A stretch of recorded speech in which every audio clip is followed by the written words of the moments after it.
Welcome to the Hardcore MBA podcast with your host, Erlend, Bakke. Would you like to have a free copy of the #1 international best-selling book, Never Work Again? All you have to do is rate, review, and subscribe to Hardcore MBA podcast on iTunes and email us a screenshot of your review to erlend@mroutsource.com. Hello and welcome to Hardcore MBA. Yes, I am doing that in a new voice. Today it's all about standing out with Dorie Clark. Now, Dorie I met during a mastermind dinner in New York City when I was living there before.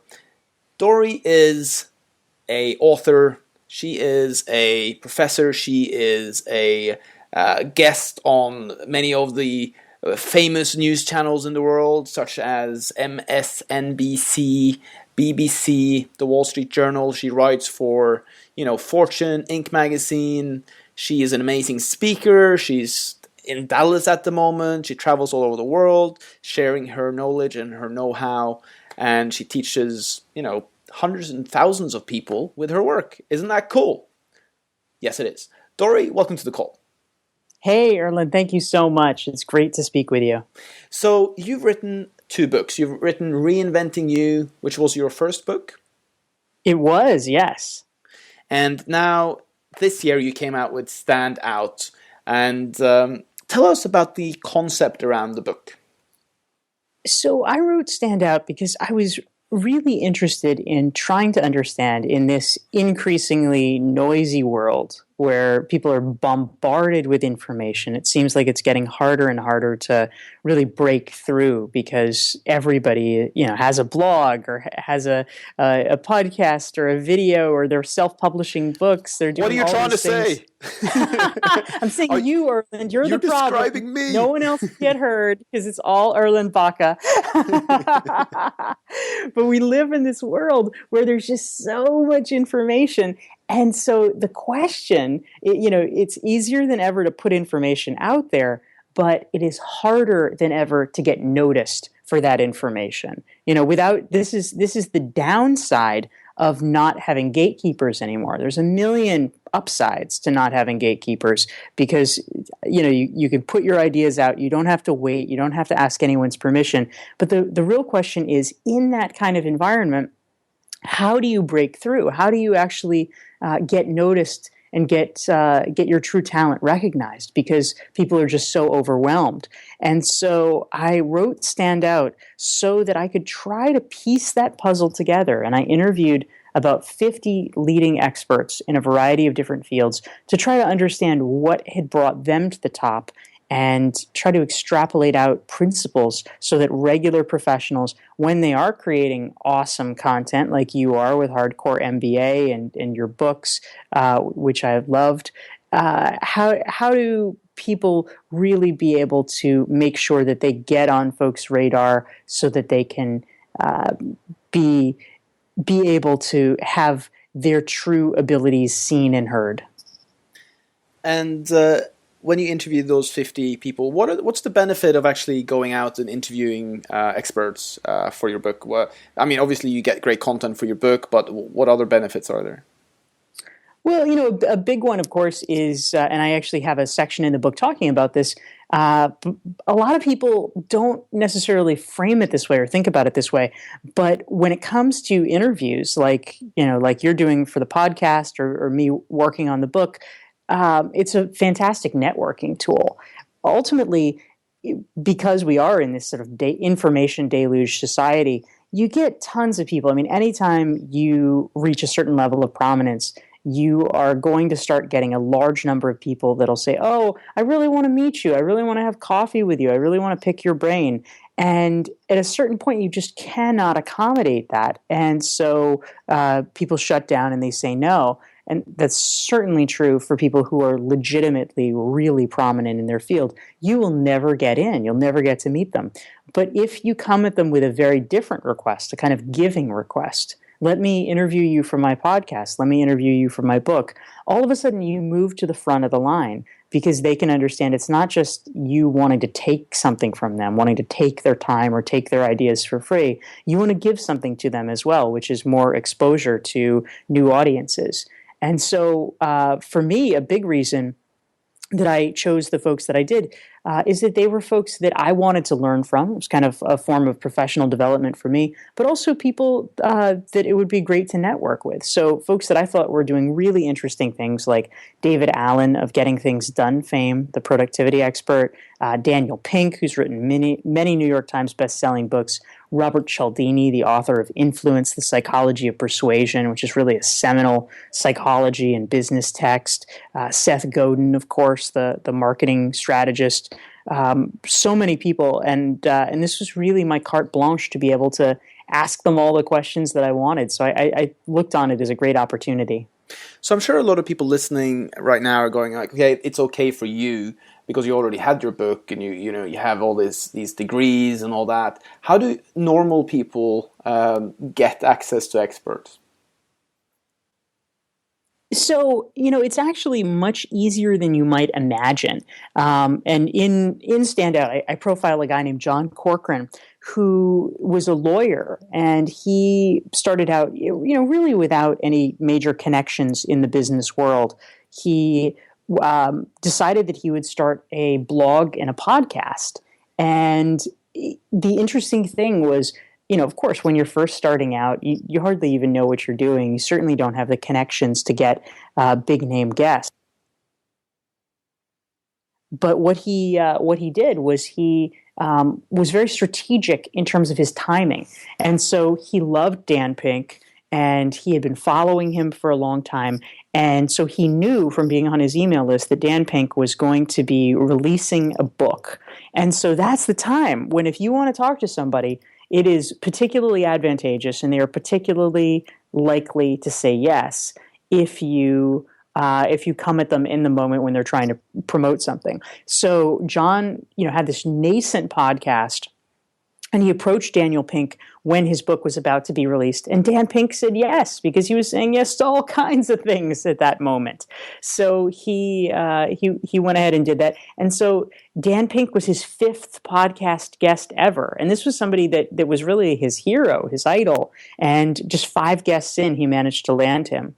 So I think, the other thing that John said, and I think it's really true, is that almost no one is going to ask you how many listeners your podcast has or how many readers your blog has. If you just kind of go to them in good faith, oftentimes they will say yes. So I think there's absolutely nothing wrong with just approaching people and giving it a try, and especially if you can find a time to ask them when they are in the midst of promoting something, whether it's a book or a course or movie or whatever it is that they do, then it becomes much more likely that they're going to say yes to you. And how can we figure out what books are coming out? Are there any websites or any places how do you sort of zone into that? So usually the best way to do it, unfortunately, there's not really a good universal compendium exactly that is available. But if there are a few authors that you really like, the very best thing that you can do is just sign up for their email list, because that is usually when and how they keep their audiences updated. So Dan has his email list, Dan Pink. John was subscribed to it, and so he had been following the updates and knew that the book was going to come out. And you actually have a pretty good window too, because the majority of authors want you to pre-order their book.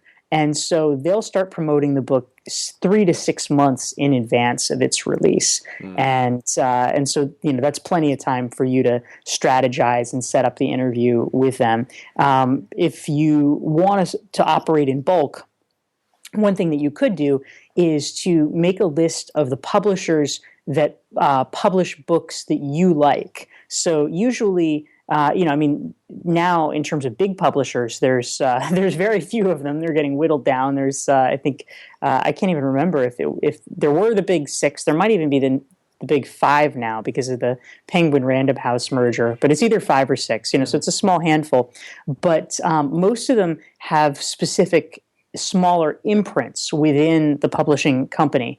And depending on what your field of interest is, it's just going to be a small number of imprints that are publishing it anyway. So if you have a blog or podcast and know that you particularly like the books that they publish, you can actually go online, find out the name of the person who does marketing for that imprint, and send them a message, send them an email, and just say, hey, I'm a blogger or a podcaster. I'm really interested in interviewing your authors. Could you put me on the mailing list for your promotional catalogs? I mean, that's not a heavy lift. Sure, they'll add you to the list. Why not? And then once you start getting those mailings and those catalogs, you have a little bit of a relationship with a PR person, and you can ping them and say, "Oh, I see that in 6 months, such and such is coming out. I'd like to be put on the list because I'd really like to interview this person." And usually if their publisher tells them to do it, then they will oftentimes do it. One of the things that we've done is, of course, we've had a little bit of a hit and miss in regards to this strategy. But when we do get an expert in that is doing a launch, of course, after we get off the call, we say, so when is the ideal time for this to be sent out to our subscribers? So we can gather some momentum for you, and we kind of make sure that the publishing of the podcast is coordinated with their launch, and we add any kind of links that they want to promote. So we're really, really focusing on adding value, as much value to them as possible, because at some point, might do a launch, you might do a book launch of some sort, and then you can reach back and say, I'm doing this book launch, any chance you could promote it during this time, any help would be much appreciated. And then you kind of, as you said before, you kind of you're building a network. And it's interesting, this podcast was actually launched because I interviewed experts for my relaunch of my book. And I just really liked the format. I liked it because I could do it from anywhere in the world. You get to interview and ask really smart people about the questions that you have in your own life. And then, most importantly, you get to share that with the world. So you're suddenly impacting, hundreds or maybe thousands of people with the interview as well. So I totally agree with you that I really like the format. That's great. Yeah, that's awesome that you shared it, because it's perfect. If you were podcasting or blogging or whatever your format of choice is, I think a lot of people think, oh my gosh, I don't have time for that. That takes up so much time. But in your case, you were really killing two birds with one stone. You were doing it as part of this relaunch effort for the book. And I think that if people can begin to think of it that way, it's not one more thing to pile onto their list of commitments, but it becomes a way that, yes, they can create content, but also that it's part of their networking strategy, or also it's part of their professional development strategy. Then they begin to say, oh, okay, I actually need to do those things anyway, so it is a way that I can find time in my schedule. So is this the way that you've managed to get on MSNBC? Try saying that when you're drunk. MSNBC and BBC and Forbes. How did you manage to get into all these different journals and news channels? Is that the same strategy, or did you do something else? So for a lot of the media appearances that I have made, what I've really discovered is that the best form of marketing is inbound marketing, meaning I create a ton of content and write really regularly. I've been doing it a little bit less since the launch of my book, because I've been concentrating on expanding my audience by being on other people's shows like this one, rather than creating my own stuff. But same principle. It's making sure that you are sharing your ideas and getting out there, and then as a result of that, as kind of a virtuous circle, then other media outlets discover you. It's actually very hard to directly approach journalists and be able to get coverage, because they have huge walls up, essentially. They have so many people coming at them, they just can't even deal with it. They just delete the majority of messages, often without even reading them. And so if you try to approach them directly and be like, hey, BBC, hey, New York Times, write about me, it might work once in a blue moon, but it's very difficult. But what works a lot better, and in fact is probably the best marketing strategy, is creating enough of an aura around you, creating enough content so that when they have an idea of something that they want to be writing about, these days the first thing that any journalist does when they are working on a story is they're going to Google the story idea so they can see what has been written in the past so that they can figure out what their new angle is on it. That is always what happens. And so as a result of that, if you come up as either the author or somebody that has been quoted in past editions talking about it, you're going to be one of the first persons that they call. So I just try to write widely on a variety of issues that I would like to be positioning myself as an expert in. And so when they see, I'm doing a story on crisis communications, and look, here's 5 articles by Dorie Clark that come up near the top of the Google search, she is someone that I should talk to, then it becomes far more powerful because they're choosing to reach out to you. It feels like their idea. And so they're all in. I also know you mentioned there's 4 ways of really connecting with experts. You interview them, you can write about them, you can do them a favor, and you can also make yourself interesting, such as having people on a podcast. But you've actually gotten emails from Ramit Sethi. Who was the other one? Was that David Allen or? Yes, yeah. David Allen, exactly. So you've actually been writing about other experts, and then because they have some kind of media alert, or maybe what was it called? Like a Google alert. A Google alert, exactly. Right. So they get an email when somebody writes about them, and they can then write thank you, and that's how you connected with them. Is that right? Yeah, initially it was for both of them. I did not have any connections to them, and just wrote about them, mentioned them in posts that I was doing. And because of the world of Google alerts, for most experts, they or their team has a Google alert out on their name. And so when their name is mentioned in the press somehow, and by press, this could mean blogs as well, they get a little email alert. And so it was really wonderful. I mentioned David Allen in a Huffington Post blog that I did.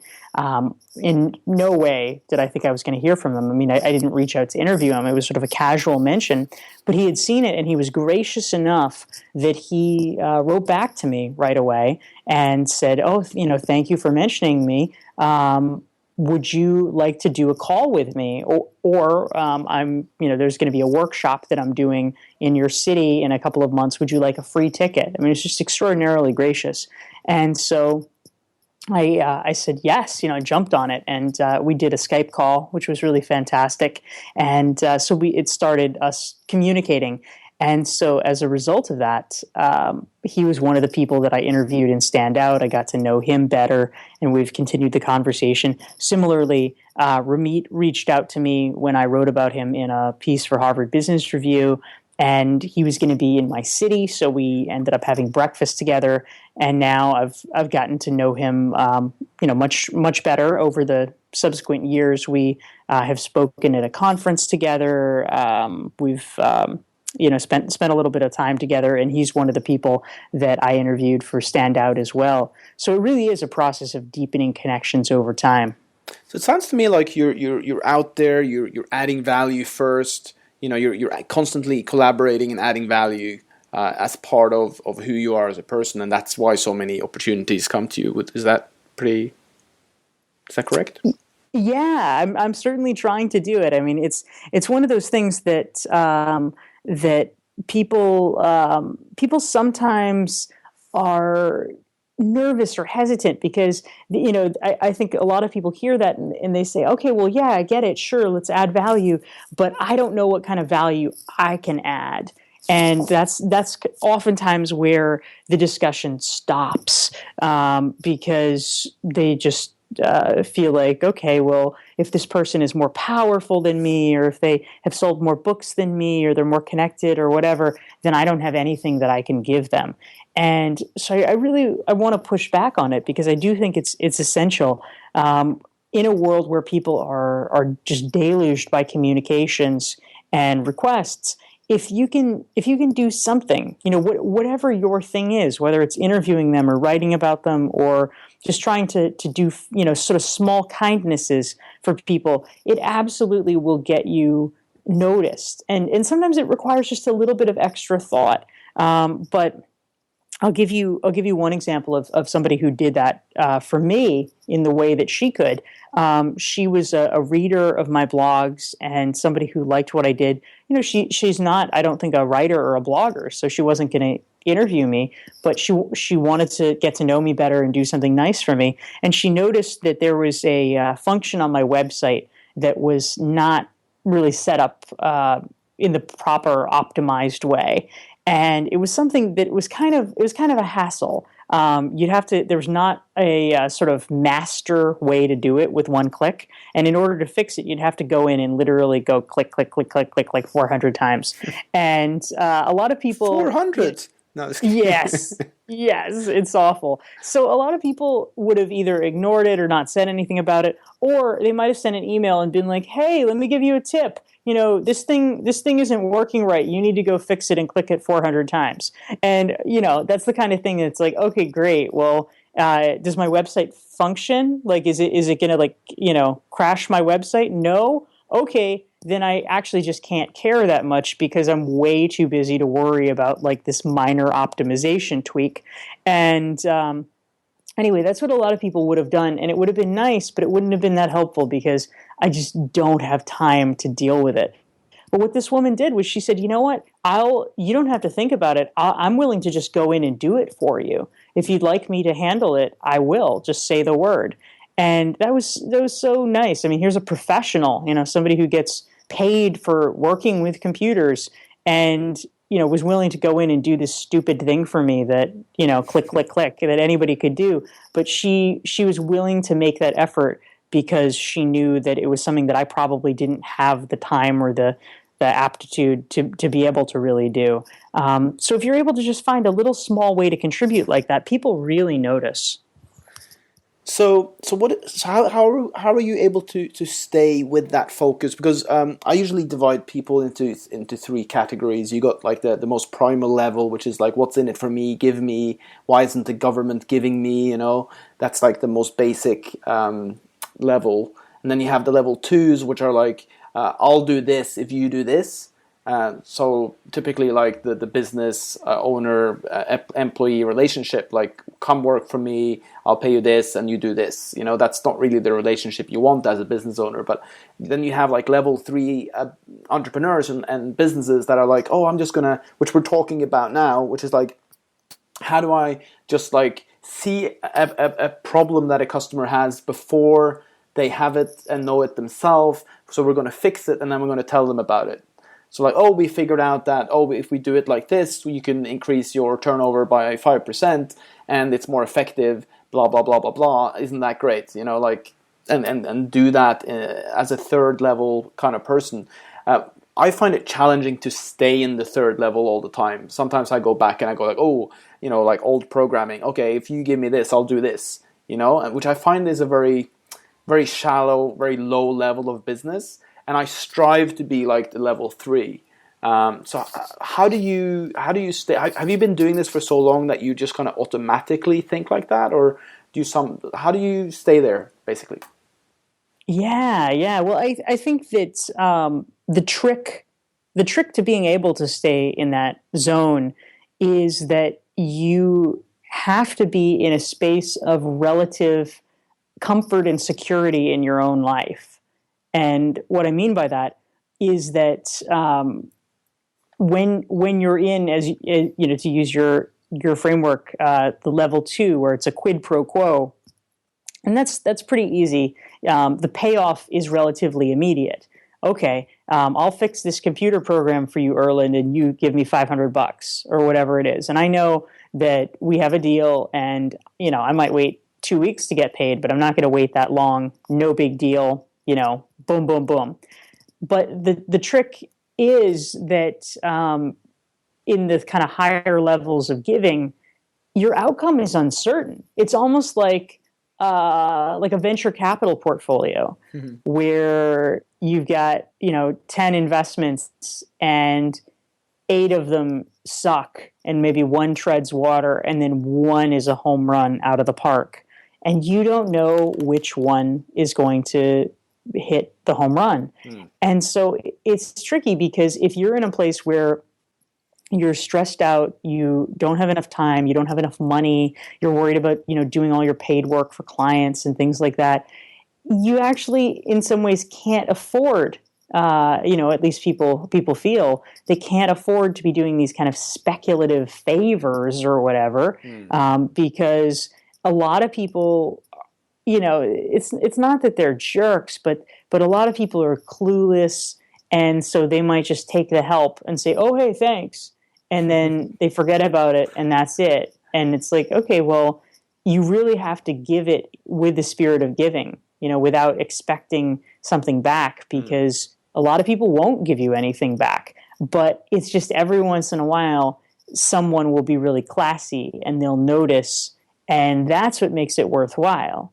And so it's almost like, so when you become an angel investor, there's a reason that they require people to be what they call an accredited investor, where you need to have at least a couple $1 million of liquid assets, or I think it's $1 million of liquid assets in the U.S. that does not include your house. And the reason for that is that a lot of people just literally they can't afford to invest in something so speculative. They can't afford to lose. But I think for all of us, if we can try to as best we can, when it is a hand to mouth situation, you just often can't. But as soon as you're able, if you're able to kind of lift your head up and think about doing more, I'll call them speculative kindnesses, then those are the ones that really do pay the big dividends, because very few other people are doing it. There's much less competition. Do you find that the more you give, the more you get? So basically, just to be like a little bit new age, let's say like you have an energy level of like a third level person. So like you just are there in that space. So all these magic things happen for you just because you're sort of radiating that kind of energy, and you naturally kind of are value adding. Do you find that when you are there, it just kind of happens naturally and it's more effortless? I think that things do become more effortless for sure. I think that depending on one's mindset and where you're coming from, it could be that there is sort of a vibrational frequency and you're sending out good things, and so good things come back, and that's the karma in the universe. That's one way of looking at it. Another way of looking at it is that the more and the longer you're trying to do positive things for other people, it's more little bets out into the universe, and so you're more likely over time for those things to accrue and to pay off in interesting and different ways. Just because you have been laying the groundwork longer. I mean, whatever the function is, I would say it does get easier over time because you have been doing something essentially habitually, and then it starts to reap rewards. I mean, similarly, I started blogging pretty intensively about 5 years ago, and for the first 2 years at least, I would say that it paid very few dividends. It was really rare for me to get emails from people like, "Oh, I read your blog. I loved your blog," or "Wow, this really changed my life."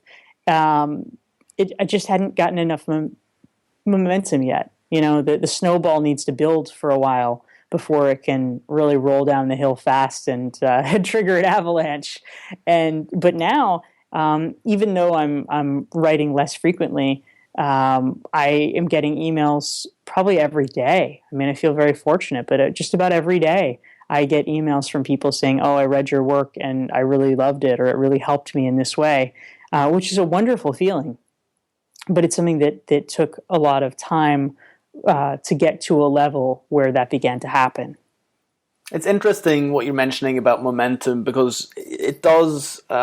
Most people quit in their like first or second or third year of business, only to realize that like the people that are doing exceptionally well, it's just that they stayed around in most of the cases. It's just that they kept on walking, they kept on writing, they kept on doing that favor or connecting or they just kept the momentum going and building. And I think the longer you stay on track, the more momentum you'll have, and soon you'll have too many emails to reply to. Yes, exactly. So let's go through your book. You've divided it into 3 parts. Can you just talk us through the different chapters and how you kind of lead the readers through the book? Yeah, absolutely.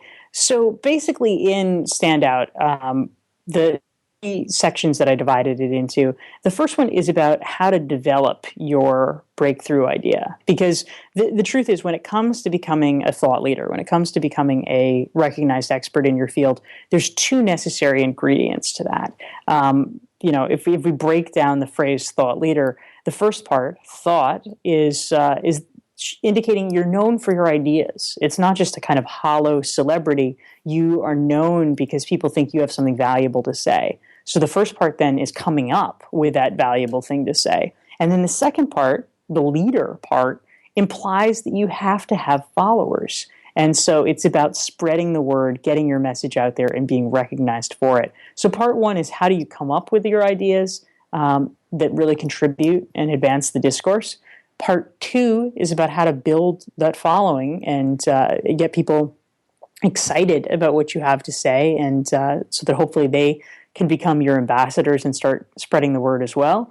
And the third part is about essentially how do you keep it going? How do you make it sustainable for yourself financially? Because one of the interesting quirks of modern life is that because it now is so easy to share ideas, which is wonderful, it also means that it's often hard to make money from sharing those ideas. You could blog 10 times a day, every day for the rest of your life. You could contribute amazing information. People could listen to you, they could love you, but you also could just do that and not ever get paid for it. Because, you're just writing free blog posts. And so if you actually want to make a living from something, make money from something, you need to be more strategic and figure out how to do that. So a lot of people listening might be going like, I don't know, I could do this, I could do this. What are the principles of actually figuring out your idea?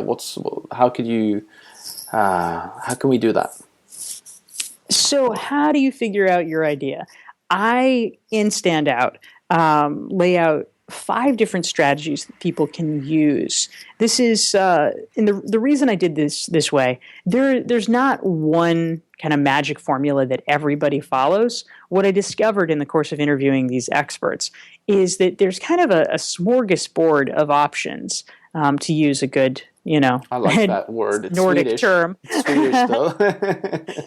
Oh, that's too bad. I thought, don't Norwegians have smorgasbords too? We do, but it's we don't call it that. What's the Norwegian? The Swedes are the ones with all the cool lingo in the Scandinavian language sphere. That's so unfair. Damn you, Swedes! No, I'm just kidding. I love you. Yeah, exactly. But you have kranskaka. That was my homeboy. We do have kransekake. Yep. Man, I loved that. I used to eat that all the time when I was in Norway. We also have really awesome sausages in the petrol stations. You got like a selection of 7, 8 different types of sausages in any petrol station, and they actually are really tasty. Not sure they're that good for you, but But hey, you take your national pride where you can get it. Yes. Oh, that's great. So anyway, much like a smorgasbord, we have 5 different ways. I'll call them 5 different muses that people can use to develop their own breakthrough ideas. And so very briefly, I'm happy to talk about any of these in more depth, but very briefly, what they are. This is a way that people can begin to think about what their contribution could be. Number one is combining ideas. One of the best ways, one of the most tried and true ways to come up with a breakthrough idea is to combine insights from two or more different disciplines, because then you have this melding of perspectives that has not been seen or done before. Number two is following a niche strategy, where you develop an expert reputation because you get known as being an expert in a fairly narrow thing, but then you expand out strategically from it. Number three is that you want to tackle a big problem. And what I mean by that is that there is a real power that comes from addressing something that is of keen interest to a lot of people. You get excitement, you get momentum, and I think this is at play with pretty much all of the things that Elon Musk does. For instance, people get excited about it, and so you get a disproportionate amount of money and attention when you tackle big topics like that. Number four, you can develop an expert reputation by doing research, original research. And the reason is that we live in a world where everybody has an opinion, but very few people have facts. And so if you do original research on something, whether it's writing a white paper, writing a case study, interviewing somebody like a journalist would, doing an analysis, writing reviews, any of that is very valuable and can establish you as an expert. Fifth and finally is what I call creating a framework. And this is a way of essentially systematizing an issue and helping people figure out how to think about it. So, for instance, David Allen. There's lots of productivity experts, but we were talking about David Allen earlier. He created the Getting Things Done methodology, which is a way that really clearly articulates the principles of what needs to happen in terms of being truly productive. And as a result of that, his methodology makes it easier for people to grasp, to understand, and it's been a very valuable tool for people. It gets him noticed, whereas a lot of other people who just say stuff like, hey, you should make a to-do list, that's not as helpful to people and not as recognized. You should see my to-do list. Oh, it's so long. I bet. I am right there with you. It's actually just my brain dumping place. I just, just to get it out of my head. It feels like I've done it if I write it down. There we go. Yep. Dangerous. So frameworks are incredibly important in terms of copywriting and like, because once you create a framework, you own it, right? It's like you can trademark, copyright, one of those two. Sure, absolutely. Yes. So have you created lots of frameworks that you use in presentations that you've sort of trademarked and stuff? Is that part of your... Well, essentially my version of this, just to like really go meta on you, is that Stand Out itself, my book, is my effort to create a framework around thought leadership. Mm-hmm. I wanted to create a document where if people were really trying to solve this mystery of how do I become a thought leader, how do I, come up with these ideas that can really make a difference in my field, I wanted to be able to hand them this book and say, here, take a look at this. This is the way that, if you walk through this, you can do it. And in fact, this may be a good moment to just mention for people that are interested that I have a free resource that I created, which is a 42-page workbook that I adapted from Stand Out, and it's a PDF. There's spaces in the workbook where literally you can write down your own answers, and it is 139 questions, self-assessment questions that walk you through the process of developing your own breakthrough ideas and building a following around it. So if folks are interested in getting that for free, they can download it off my homepage at DorieClark, DorieClark.com. And is that the main place to go to get more information about you, your books, where you are, where you're speaking, what you're doing? Yeah, absolutely. It's all available on DorieClark.com, and they can get the workbook. I have more than 400 free articles that are available on the site. So if people really want to dive into the oeuvre, they can find out things there. And I'm pretty active on Twitter as well, at Dorie Clark. So we're friends on Facebook, and I see you, checking in Brazil and all over the world. Is that connection with speaking? Is your work actually helping you travel the world? It is actually. Yes, I know you are big on location independence, and as am I. And I think one of the most exciting things for me is the opportunities that have been afforded for doing international travel through my work. So I've just come off of a couple of great weeks. I had a teaching engagement in Brazil at Fundação Dom Cabral, which is actually considered the best business school in Brazil. I was teaching down there. And then I had a speaking engagement in Puerto Rico, which was amazing. And so I took a few days before the speaking engagement to just hang out on the beach. I actually took my mom on that trip as well. And so I've been able to blend business and lifestyle in a really nice way. So one of the big benefits, guys, when you and if you read the book Stand Out, then it also gives you the sort of freedom lifestyle that I talk about, which is, part of my hope also is that, I travel the world and do more and more speaking. At the moment, I'm focusing on speaking in London, as this is the place I want to be. So what are you working on moving forwards? You mentioned a new book. What are you excited about today? Yeah, well, so today itself, there's a few things I'm excited about. One is that I am getting my newest draft of the proposal to my agent, and hopefully she's going to think that it is done or very close to done. So hopefully she'll be able to send that out to publishers pretty soon, because I do always like to have a new book project on the horizon that I'm working on. And then this evening I'm down at Deloitte University in Dallas. And so I'm going to be giving a talk to a group here of several hundred folks about networking, which will be really fun. I speak about a lot of different issues, personal branding, professional reinvention, how to develop innovative ideas, all that sort of stuff. But for this particular program, they were asking me, I wrote an ebook that came out a couple months ago called Standout Networking that was kind of based on my take and my approach on how to do networking right, how to do networking with integrity. And so I do a short talk to a group here, and then they immediately go into a networking event where they can start practicing their techniques. So that's always pretty fun. This is actually my 5th delivery of this talk. So I'm well honed at this point, but it's always a real pleasure. I wish I could join you for the networking. It's always something to get better at.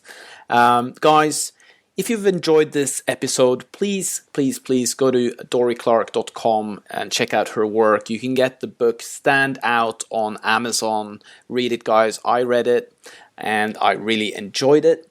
Now, here's the thing. Today we talked about being a level 3 person, giving back and adding value to others. So if you enjoy somebody's work, then please write a review of Dorie's book once you've read it. And of course, if you enjoyed this podcast as well, please write a review on any of the places that we have the podcast, on iTunes, and I'll send you a copy of my book. Dorie, thank you so much for being on the call. Thank you, Erlend. It's great talking with you. This podcast is brought to you by MrOutsource.com. Outsourcing to the Philippines done for you. Mr. Outsource is a recruitment company matching busy entrepreneurs with Filipino virtual assistants, so you can have the time to focus on what's important.